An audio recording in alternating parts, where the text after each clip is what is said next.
Columbus, Ohio. And I never had that experience, you know, that they show in teen movies where the kid takes over the house for a debaucherous evening and the nerd gets to make out with someone and, you know, all that stuff that usually happens in teen movies. That did not happen to me. So, I guess I had to wait until I was 22 for that to happen. And when it did, it was completely by accident. Completely not on purpose. I was living in the house of a house mother. Her name was Suzette. And she's a wacky little lady. She's very meticulous about her things. And she's very wonderful. She loves having parties. She did not like us to have parties. There were two Americans living there. And she was going away for a while, so I asked her if I could have a few people over for dinner. And she said, oh, you know, that should be okay. And what are you going to do? I said, well, you know, I'll invite over some people from my choir. I was working at university. I was in the choir, you know, the choir.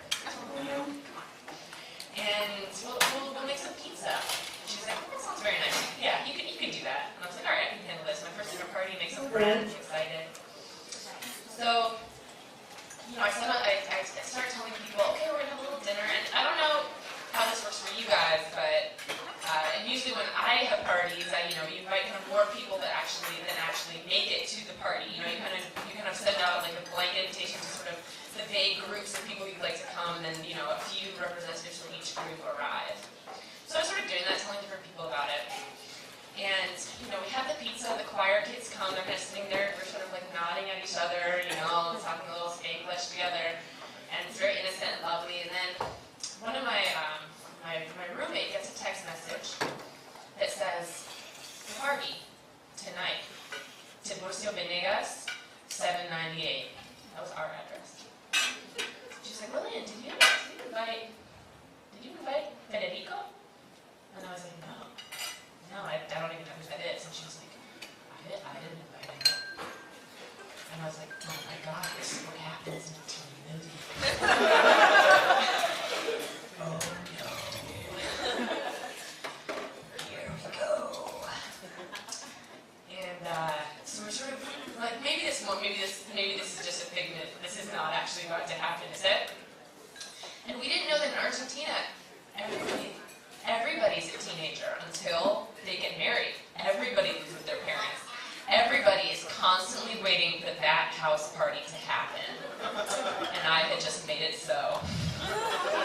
Because when you tell one person to come to a party in Argentina, everybody they know will come with them, especially if it is in a house and not in a bar where they have to pay for drinks. If it's in a house, awesome. You can just hang out and play really loud music and smoke cigarettes and then put them out in the cat dish, which was about to happen in about 20 minutes in my life, although I did not know that at the time. So we're sitting there, and you know, we get the first kind of wave. It's about 10 people, you know, and they're much drunker than everybody else. But they're, you know, great to see them. Then the doorbell starts ringing. Ding. Hey, I sort of recognize you a little bit from that one time at a bar. Ding. No, don't know you. Oh, come on in. Ding.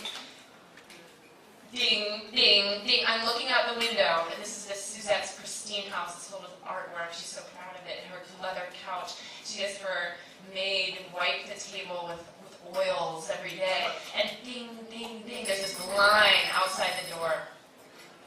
We end up with a party of conservatively 300 Argentinians. Not even kidding. And it was like, you know, they're sitting on the back porch, they're smoking weed and playing with the dog, you know, and there's so many of them, they will not stop coming. I'm getting text messages from other people being like, hey, there's this party, did you know about it? And I'm like, I'm here, it's horrible. So, I finally was able to kick everybody out at some point by just kind of screaming and saying, get out. And everybody moved to a bar, and it was wonderful. And I locked myself out of the house. And I have about 30 seconds left at this point. I couldn't let myself back into the house to clean up before the house people came back. So when I arrived back to the house after spending all night at a gas station cafe, they were just standing there with the cigarettes and the cat dish and the evidence of the party of which I had no way out.